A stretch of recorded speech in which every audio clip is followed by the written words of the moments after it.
Poucos temas despertaram tanto o interesse dos artistas e do público quanto a paixão amorosa.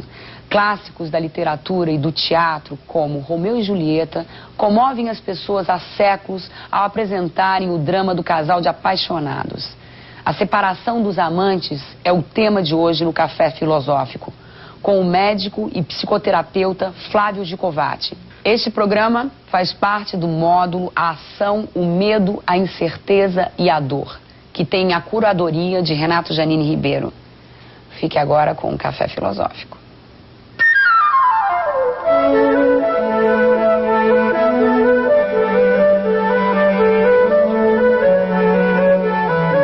O tema hoje, que é o da separação dos amantes, é um dos temas mais caros para mim. Não porque seja um tema fácil, mas porque ele faz parte integrante da minha história como médico e como profissional de psicologia.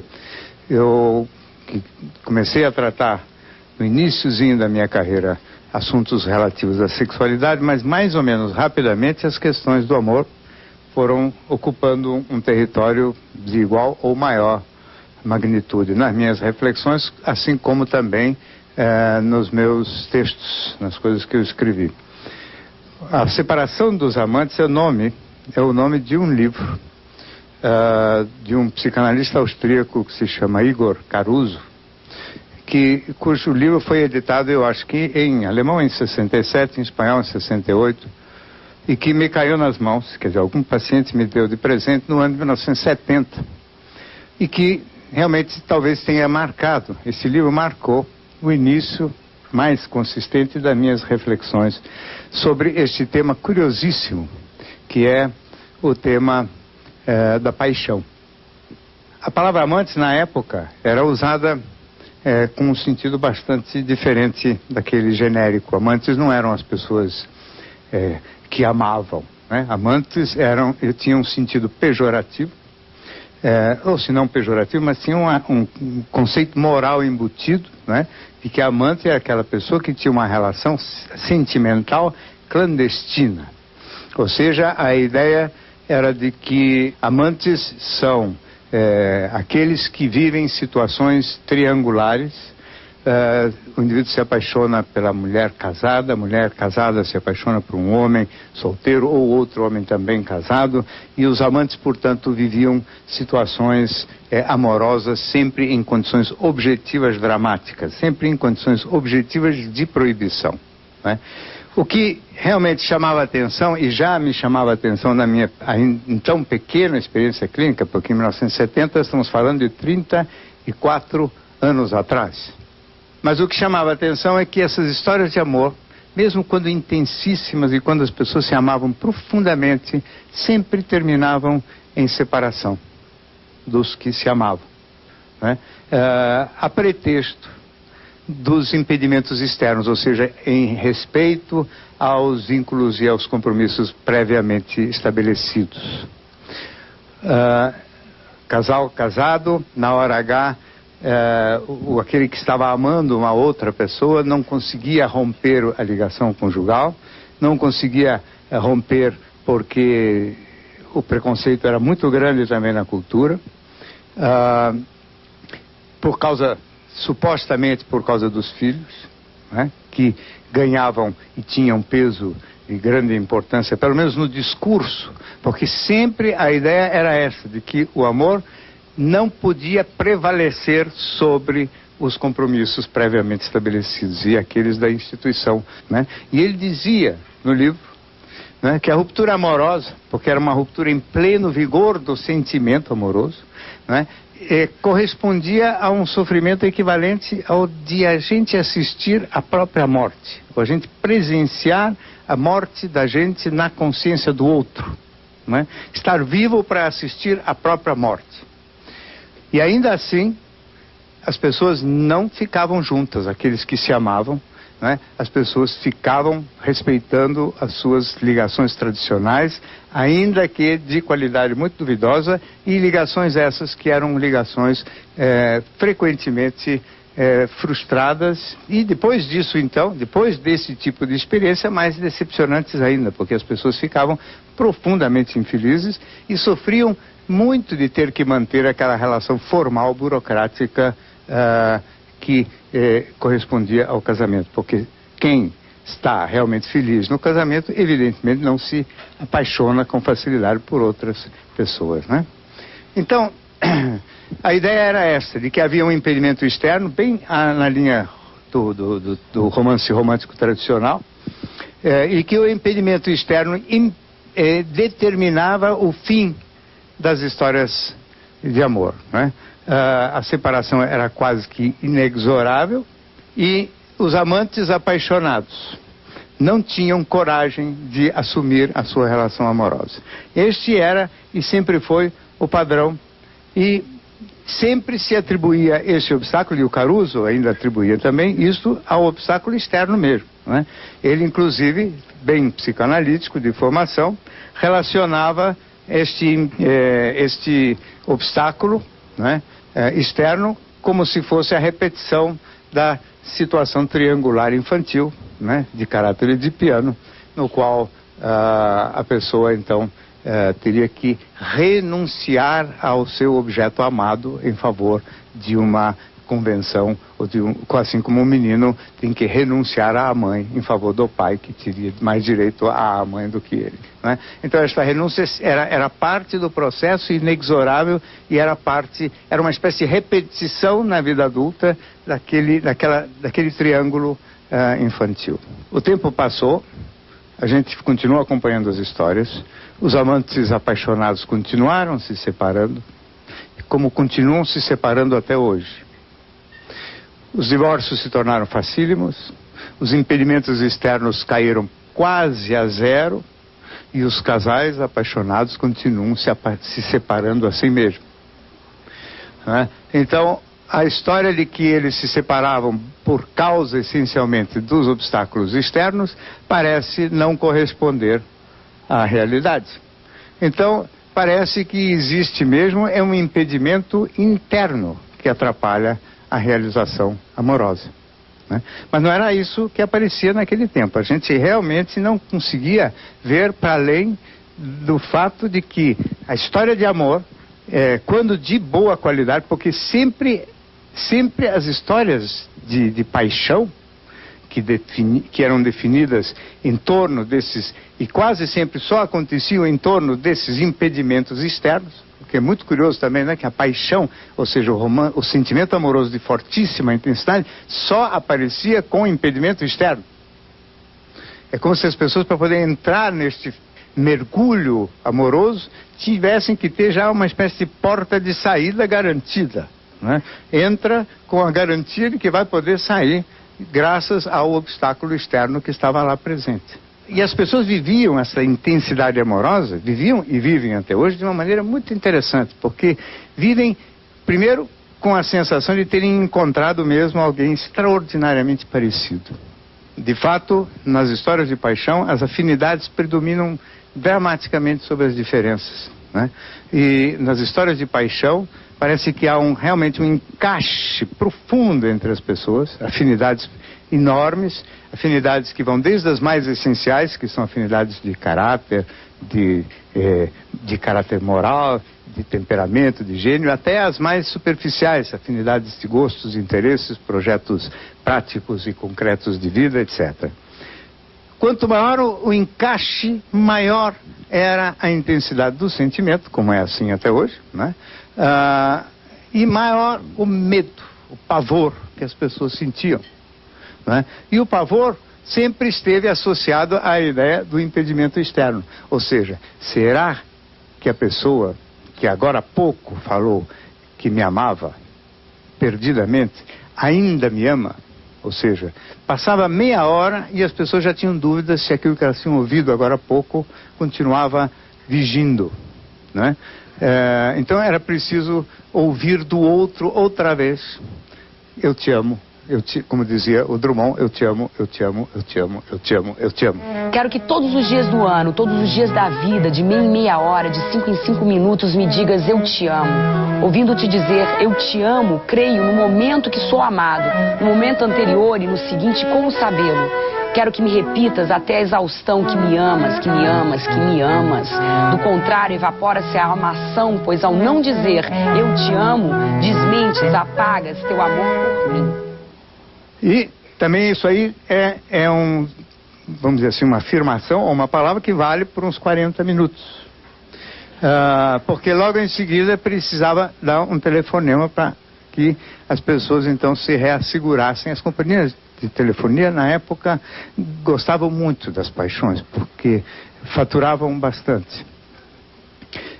As pessoas dormiam muito mal. A pessoa apaixonada dorme mal, acorda de madrugada assustadíssimo e sempre com aquilo na cabeça: será que ainda me ama? Será que o obstáculo externo já determinou o fim daquela aliança? Será que ainda é o mesmo hoje que era ontem? Para comer é um problema.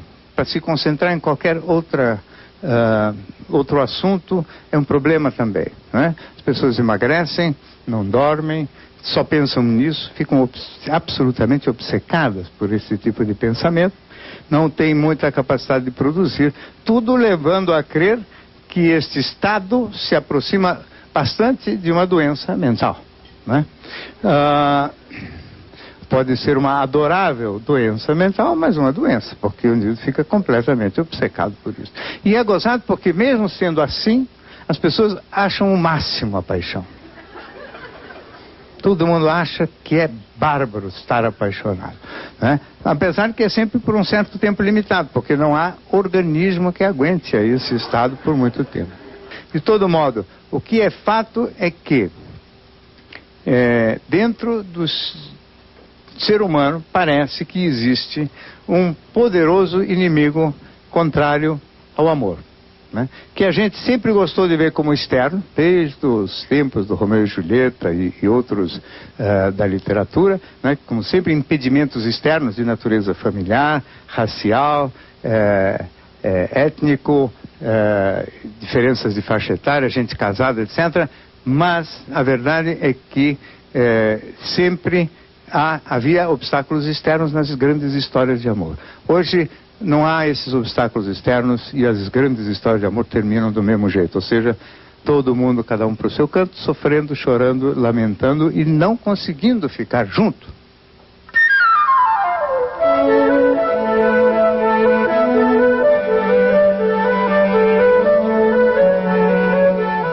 No próximo bloco, o médico psicoterapeuta Flávio Gicovati fala sobre o amor. Podemos definir o que é o amor? Qual é a diferença entre amor e sexo? Existe dentro de nós algo que nos afasta do amor? Daqui a pouco no Café Filosófico.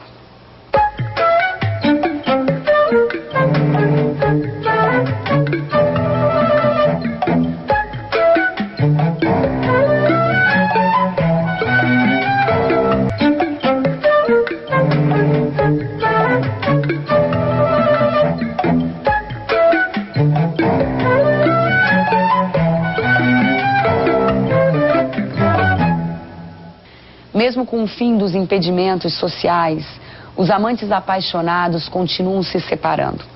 Para Flávio Gicovati, isso é um sinal de que o que leva à separação dos amantes é algo que está dentro de nós e está relacionado às nossas primeiras experiências afetivas. É sobre isso que Gicovati fala agora neste segundo bloco do Café Filosófico.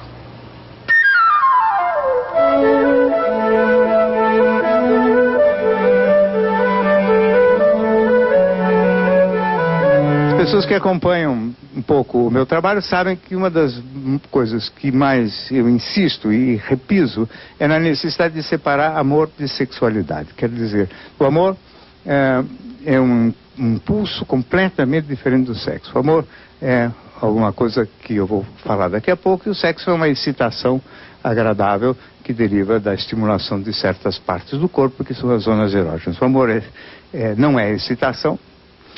O sexo é excitação. Então, para poder mais claramente fazer essa separação, para poder entender o fenômeno da separação dos amantes, nós precisamos entender um pouquinho melhor do amor e que tipo de obstáculo, já que o obstáculo não é externo, tanto assim que acabaram os obstáculos externos e os casais continuam não vivendo as boas relações amorosas, não é? Continuam fugindo das boas relações amorosas, o que é que impede a realização amorosa de fato e dentro da cabeça de cada um de nós.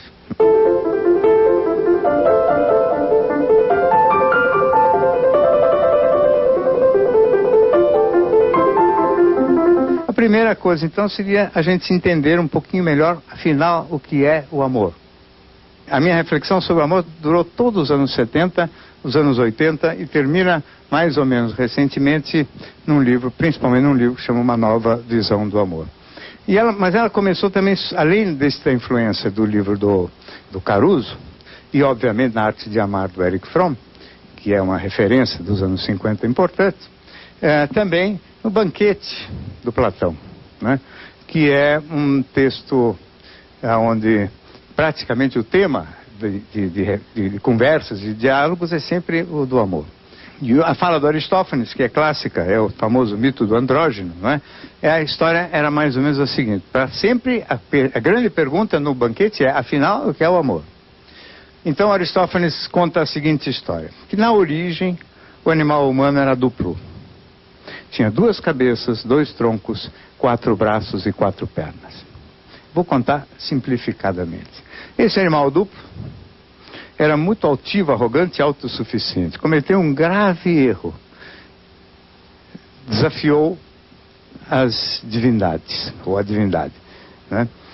Elas, ou a divindade, furiosa e com esta arrogância e prepotência do animal humano, muito autossuficiente naquela sua completude, resolveu enfraquecê-lo definitivamente e o partiu ao meio. Então, a partir de então, cada uma dessas metades, constituídas por uma cabeça, um tronco, 2 braços e 2 pernas, ficou fraco, cabisbaixo, buscando desesperadamente reencontrar a metade perdida.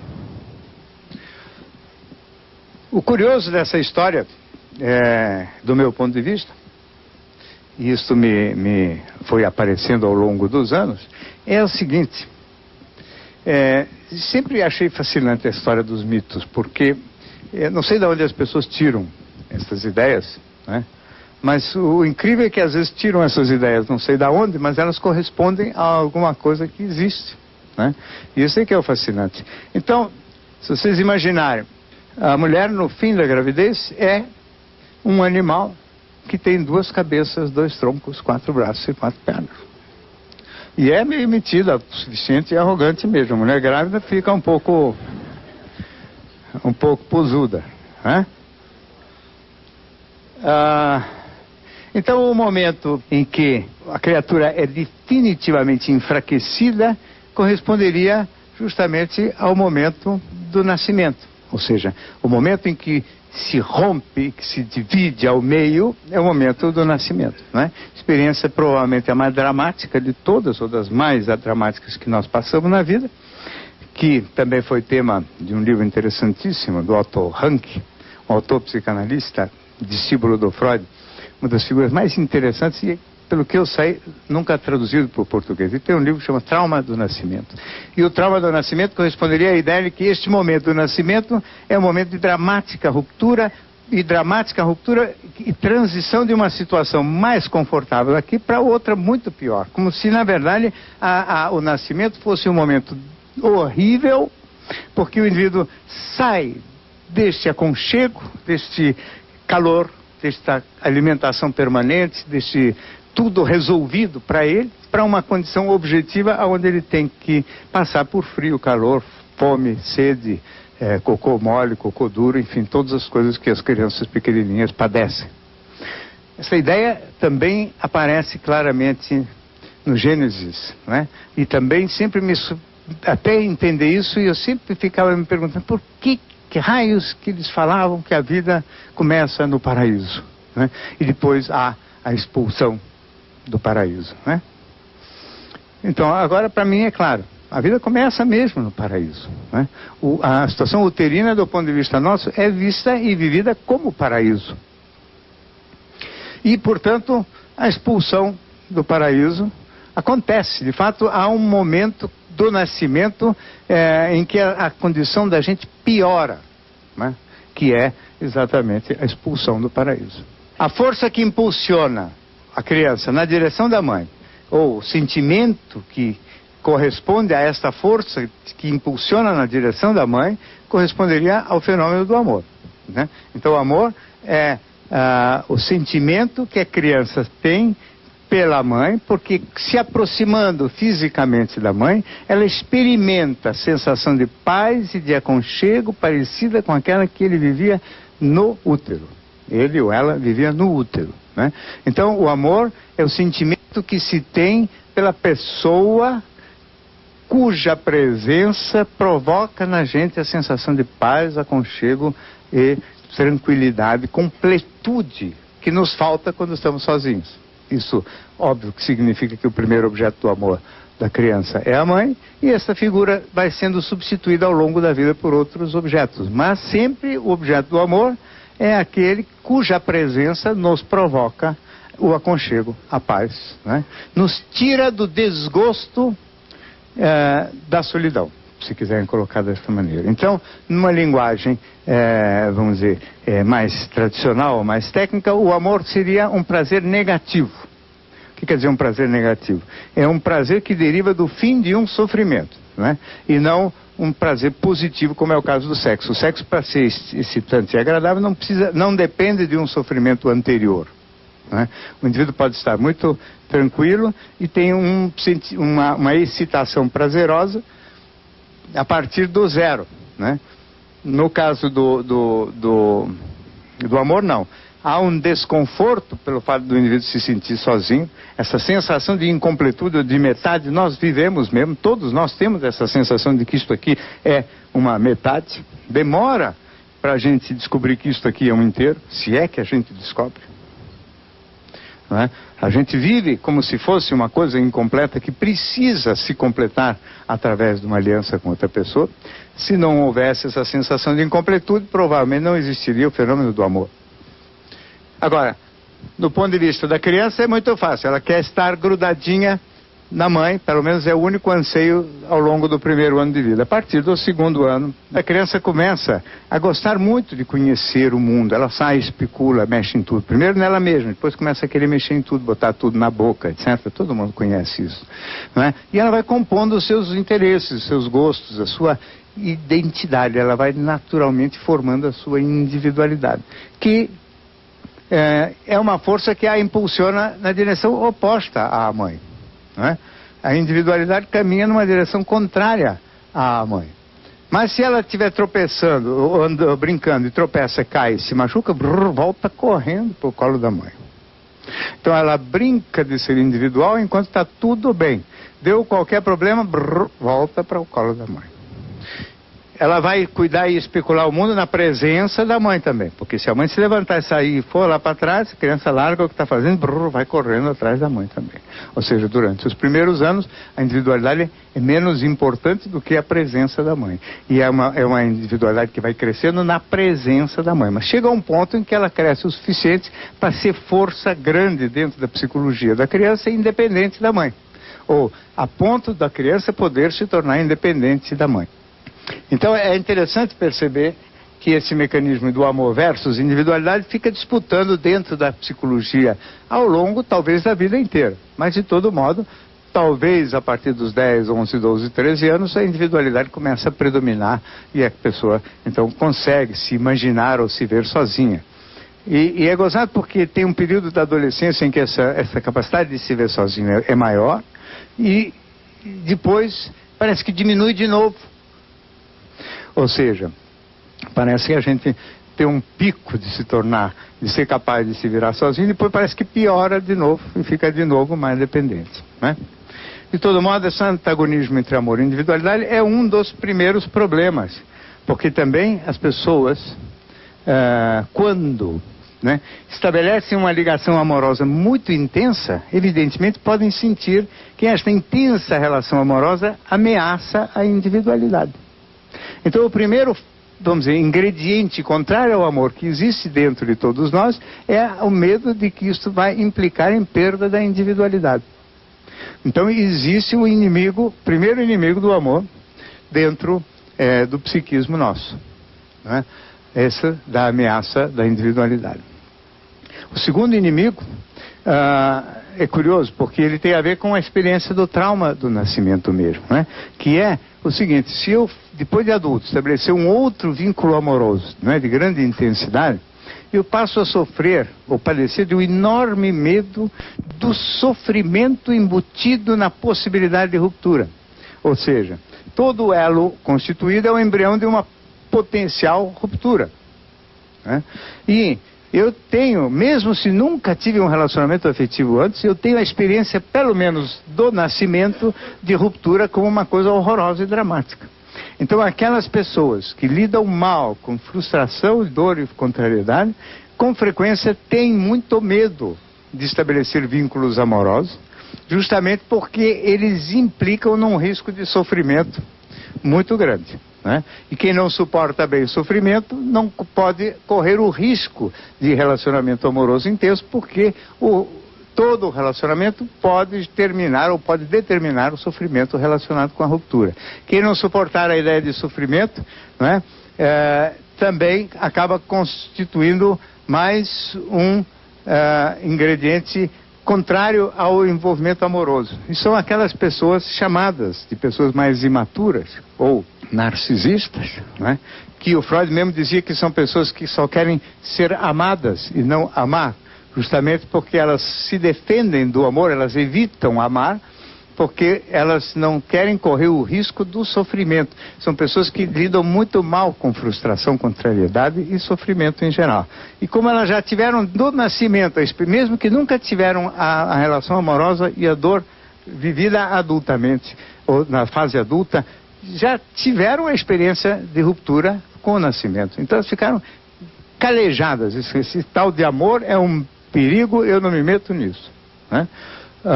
Sente a vontade, porque também tem a incompletude, e resolvem essa dualidade entre a vontade e o medo, arrumando um jeito de serem amadas, mais do que amando. Esses dois motivos já seriam suficientes para as pessoas terem medo, justamente medo proporcional à intensidade do encaixe sentimental. Não sei se vocês compreendem direito isso. Se o amor for um amorzinho meio michuruco, o medo deste amorzinho ofender a individualidade é muito menor, porque não ele vai implicar numa aliança pobre, e portanto a aliança pobre não vai arriscar muito a minha individualidade. As pessoas não raramente buscam parceiros amorosos que tenham uma certa quantidade, vamos chamar assim, de defeitos, defeito entendido não como peculiaridades de ordem moral, mas defeito como aquelas coisas que o outro tem que não combine comigo. E, portanto, absolutamente subjetivo o julgamento, né? Então, eu quero uma mulher, digamos, com uma certa quantidade de qualidades para eu achar graça nela e me sentir atraído por ela, ou encantado por ela. E com uma certa quantidade de defeitos para eu não ficar excessivamente grudado nela. Então eu preciso das qualidades dela e também preciso dos defeitos dela. E vivo reclamando dos defeitos dela, mas ela sabe que aquilo é só faz de conta e não muda de jeito nenhum. Porque sabe que se mudar e ficar mesmo muito parecido com aquilo que eu estou falando, que eu gostaria, periga de eu cair fora. Então é gozado, porque as pessoas buscam parceiros com os quais eles não combinam muito bem, né? E depois reclamam que esses parceiros não combinam muito bem, né? Mas é de propósito, é tudo montado. E isso envolve uma frequência absurda, né? Todos os 80, 90% dos casamentos, ou quase, né? Quase todas as relações que terminam em casamento têm esta característica, quer dizer, pessoas que têm bastante fatores positivos e bastante fatores negativos para definir uma certa intensidade sentimental, uma certa proximidade e uma certa independência. Isso é cada um faz o seu, vamos dizer assim, o seu mix, né, individual. Na paixão não é assim. A paixão, como eu disse, ela se caracteriza por afinidades máximas. Encaixa, então, isso aqui vai para valer para cá. Né? E se ela encaixa para valer, evidentemente que o medo é do mesmo tamanho que o encaixe. Né? Então nós podemos dizer que paixão, e essa é uma boa definição de paixão, é amor mais medo. É gozado dizer que a paixão é amor de grande intensidade mais medo. Eu digo mais medo, quer dizer, que se soma ao medo. O que faz bater o coração não é o amor. O coração só bate de medo. Esse negócio de acordar de madrugada, será que me ama, será que não me ama? Isso é medo. Né? A perda de apetite é medo. A obsessão pelo tema é medo. Tudo isso é medo, não é amor. As pessoas adoram viver este quadro, né, que às vezes eu penso que parece mais um filme de terror do que de amor. Tem filme de suspense e não filme de amor. Filme de amor, aliás, é meio chato. Né? Porque filme de amor é aquele negócio que dá certo. Né? E o pessoal que brinca, né, que amor feliz não dá história. Não dá para fazer um filme de história de amor feliz. Demora 5 minutos só. Você tem encrenca para poder dar uma história mais comprida. A paixão é amor mais medo. Daqui a pouquinho eu vou falar do amor que dá certo. E o medo primeiro é este. O medo de perda da individualidade e o medo do sofrimento. Se fossem só esses dois medos, já era bastante medo. E já era suficiente para que houvesse obstáculo interno. Mas existe um terceiro e mais importante medo na paixão.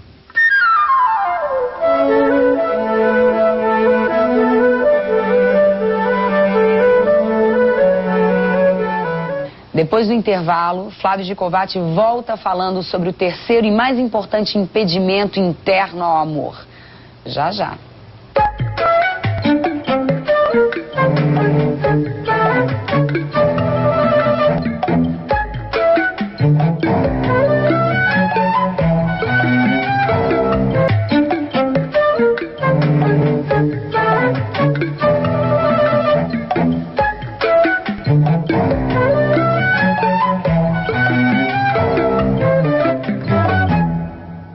Segundo Flávio Gicovati, o medo da perda da individualidade e o medo do sofrimento estão entre os motivos que levam à separação dos amantes. A esses dois motivos, ele junta agora um terceiro, o medo da felicidade. E depois encerra sua palestra falando sobre a possibilidade de se viver uma relação amorosa de boa qualidade.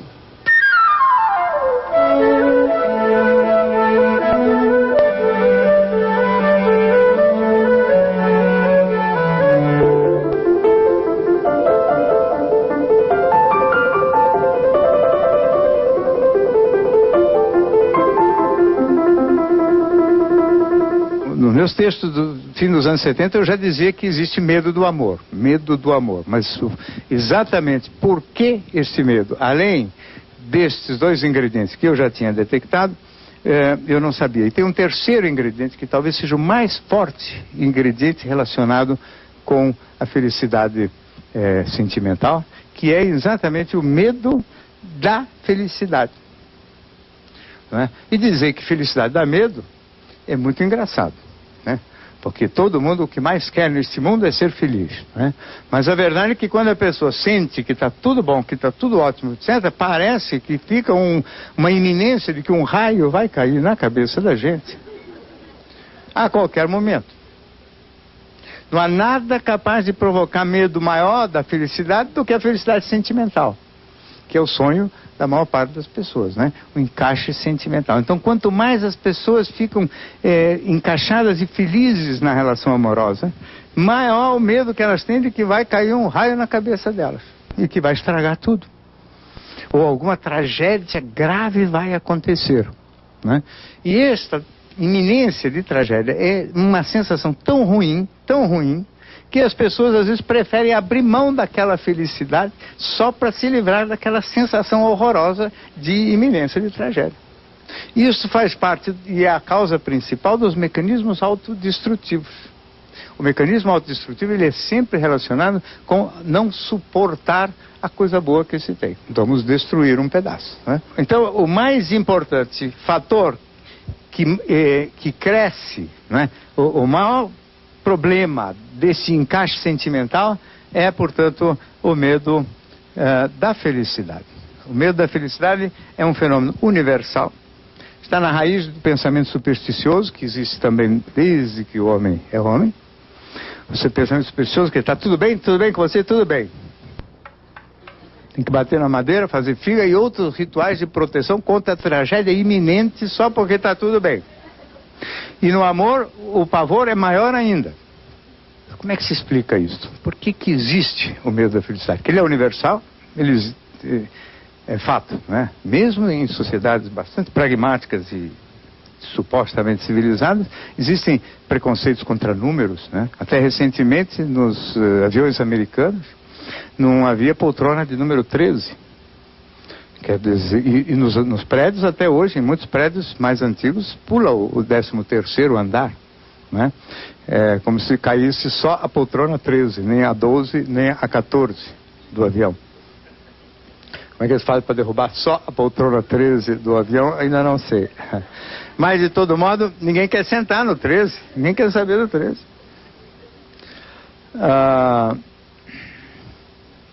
Eu tenho uma hipótese. Eu sou, como eu disse, um grande... cheio de ousadia. Eu tenho hipótese para tudo, né? Então, para mim, a hipótese relacionada com o medo da felicidade também tem a ver com o trauma do nascimento, né? Estávamos nós no útero, tudo bem, harmonia, tudo em paz. Primeiro registro cerebral, porque eu digo que nós não tínhamos o software, mas o hardware já estava montado. Então o hardware tem lá como primeiro registro, tudo em ordem, tudo em paz. Segundo registro, dramática ruptura daquela harmonia na qual nós vivíamos.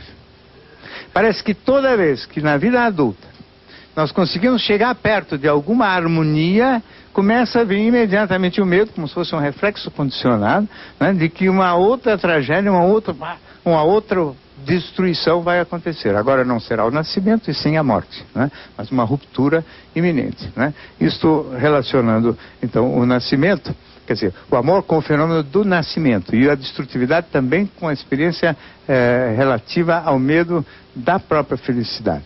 Todos esses conceitos relacionados com o amor, eles substituem um pouco as percepções que na psicanálise aparecem sobre o tema do instinto da morte.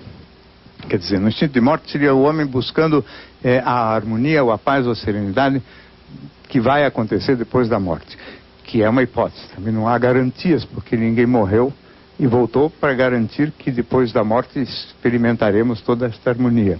Eu penso diferente. Eu acho que nós vivemos querendo reencontrar a harmonia que nós perdemos com o nascimento. Então, transferem para o fenômeno do nascimento todas as coisas que se pensa sobre a questão da morte. A morte, para mim, é uma incógnita, não pode ser visto como uma coisa que se busca. Ninguém pode buscar uma coisa que não conhece. Agora, buscar reencontrar este chamado paraíso, sim. É bom também lembrar que se a gente reencontrasse esse paraíso, assim, harmonioso, tudo em ordem, tudo em paz, seria chatíssimo. Porque nós já temos o cérebro funcionando, nós já temos a nossa individualidade, nós já temos o software cheio de informações, de maneira que ficar quietinho dentro de um útero seria mais ou menos a mesma coisa que um casal se apaixonar, se encantar e mudar para uma ilha deserta para viver o grande amor. Né? E que provavelmente no fim de 3 semanas eles voltam da ilha deserta se detestando, né? Porque não tem essa coisa de viver o amor. As pessoas têm aí também uma visão muito idealizada. O que quer dizer viver um grande amor, né? O amor é uma sensação de paz e de aconchego. Ele é só isto. Então há uma visão idealizada do amor como uma grande coisa. E a cultura gosta de ver, as pessoas na nossa cultura gostam de ver o amor como um negócio assim, apoteótico, né? Vamos viver o amor. O amor não é para viver, o amor é um sentimento gostoso que faz a gente se sentir muito bem e aconchegado do lado de uma outra pessoa. Só. Quer dizer, não é pouco, né? Mas é só isso, não é uma aventura. Não é? A aventura corre por conta dos problemas. né? Todos estes ingredientes relacionados com o medo da felicidade, com o medo da perda da individualidade e com o medo do sofrimento embutido como risco associado ao amor, o medo da felicidade e o medo da dor são parecidos, porque o medo da felicidade, no fundo, é o medo do sofrimento também relacionado com o fenômeno amoroso, né? Eles definem um termo que eu tenho usado, que é um grande fator anti-amor. Quer dizer, então existe dentro da cabeça da gente o amor e um fator anti-amor. Eles brigam entre si, né? Na paixão, o amor é intensíssimo e o anti-amor é máximo. Isso cria um clima de tensão infernal, né? Dificílimo de ser equacionado, e que as pessoas acabam, na prática, optando pela ruptura amorosa em favor do anti-amor. Ou seja, fogem do encaixe amoroso. Isso até hoje, e portanto não mudou nada em função de que facilitaram-se as coisas do ponto de vista da operação prática, né? Quer dizer, dos divórcios, não há problema de preconceito, quase não há problema de preconceitos raciais, nem de diferença de idade, nem nada, mas mesmo assim as pessoas fogem, porque nunca foi realmente o obstáculo externo a causa do impedimento. A causa do impedimento foi a dificuldade das pessoas de viver relações de muito boa qualidade, que é sempre o que acontece na paixão. E até hoje, isso continua vigindo. O que é necessário para que nós possamos mudar este perfil e para que, portanto, em algum momento do futuro, realmente possa haver um número maior de casais realmente felizes? Eu acho que a primeira coisa é a consciência de que existe um obstáculo dentro da gente, e que esse obstáculo tem que ser enfrentado, que o amor dá medo mesmo. Quando a gente encontra uma coisa muito boa, dá um bruto medo. E agora, a felicidade dá medo, mas não mata. É só impressão. Então, é preciso arriscar. Um pouquinho de coragem não custa, né? Vamos arriscar. Se morrer, morreu também, porque se aqui só dá para ficar sendo infeliz, não sei se vale a pena também, né? Então, não mata. Mas parece que vai matar. Mas não mata. Essa é a primeira coisa. Tem que enfrentar um pouco mais corajosamente esse medo. A outra coisa também é o seguinte: quanto mais bem constituída a individualidade, menos medo as pessoas têm de que essa individualidade vai estar ameaçada por uma boa relação afetiva. Então é quase assim: quanto mais bem constituído e amadurecido emocionalmente for o indivíduo, mais competente ele estará para viver relacionamento afetivo de boa qualidade, né? Então, de alguma maneira, nós podemos dizer que a relação afetiva de boa qualidade é um subproduto do próprio crescimento individual, que curiosamente é um ingrediente necessário também para que a gente possa viver bem sozinho. O que também não tem nada de contraditório, porque quer dizer que quem pode viver bem sozinho estará em condições para viver relações amorosas de boa qualidade. Até porque quem pode viver bem sozinho não vai querer relações amorosas de má qualidade. Eu brinco dizendo que existem 3 estados civis, né? Mal casado, solteiro e bem casado, né? O mal casado é o seguinte: eu aguento qualquer coisa, porque não aguento ficar sozinho, né? Não tenho a menor condição de ficar sozinho, né? Agora, a pessoa que tem essa individualidade mais bem constituída, que conseguiu ficar melhor consigo mesmo, que encontrou razoável harmonia em si mesmo, esta pessoa, ela tem a sua individualidade mais bem constituída, então ela tem menos medo de que o amor venha a ofender a individualidade, venha a ameaçar a individualidade, até porque a individualidade não estará mais em questão, quer dizer, não há risco de perda da individualidade, porque ela já se estabeleceu. Além disso, é importante perceber também o seguinte, que nesses encontros amorosos de grande quantidade, de grande intensidade, as afinidades predominam. De maneira que, como predominam as afinidades, o risco de ofensa à individualidade é menor. Porque a individualidade é muito mais prejudicada naqueles casos em que a gente tem que se adequar a uma pessoa muito diferente da gente, do que quando a gente tem que se adequar a uma pessoa cuja característica é muito parecida com a nossa, né? Então, as afinidades garantem já uma menor ofensa à individualidade. A constituição de uma boa identidade, um crescimento e amadurecimento emocional definem também uma boa identidade pessoal, que garante o risco de uma relação afetiva sem tão grandes ameaças. O medo vai continuar existindo, porque o medo da felicidade não tem cura, até o momento, pelo menos, né? Então vai dar medo mesmo, e a gente segura o medo. Quando o medo passa, se a gente ficar junto, o que acaba acontecendo é que esse medo vai passando, ele diminui. O medo da felicidade vai diminuindo. E o medo do amor vai diminuindo. E as pessoas, curiosamente, têm a ideia, errada também, na minha opinião, de que o amor está se arrefecendo. E não é o amor que está arrefecendo, é o medo, né? Vai sobrando só o amor, só entre aspas, né? Este adorável prazer negativo, ou seja, essa coisa de aconchego que resolve o desgosto da gente estar sozinho. Vai dando essa sensação agradável de aconchego, de paz e harmonia na presença daquela outra pessoa amada. Mas isto é ótimo, só não é filme de terror, de suspense, é um filmezinho manso, né? É mais para, vamos dizer assim, para Águas da Prata do que para Nova York. Quando essa coragem para viver junto acontece, as pessoas crescem muito e evoluem muito. Desaparece esse medo relacionado com a paixão, fica uma coisa de aconchegante, de enorme prazer e qualidade, e que com o passar do tempo evolui para uma relação afetiva mais sadia, mais madura e mais adulta ainda, que é aquilo que eu tenho chamado de mais do que amor ou mais amor, né? Que é quando as pessoas aí podem manter plena individualidade sem prejuízo desse prazer na companhia. Quer dizer, quando a gente perde por que evoluiu e por que viveu esse amor de boa qualidade, perde essa sensação de incompletude, de que a gente é uma metade, e que mesmo se de vez em quando dá uma incompletudezinha, a gente sabe que a gente não é uma metade, mas sim um inteiro. E a relação afetiva deixa de ser esta busca de fusão de duas metades, que faz parte de todo o sonho romântico. Sonho romântico esse que não combina mais com a realidade de hoje de jeito nenhum, não é? E se transforma num novo romantismo, que seria aquele em que dois inteiros, quer dizer, isso aqui não é uma metade, é um inteiro, o Aristófanes estava errado, inteiro, e que mesmo gosta, precisa mais de tudo, né? Com quem compartilha vida, divide projetos, um bom companheiro de viagem. Então, aproximar inteiros, ao invés de fusão de duas metades, finiria, opinião, o romantismo que está para nascer, o romantismo do século XXI.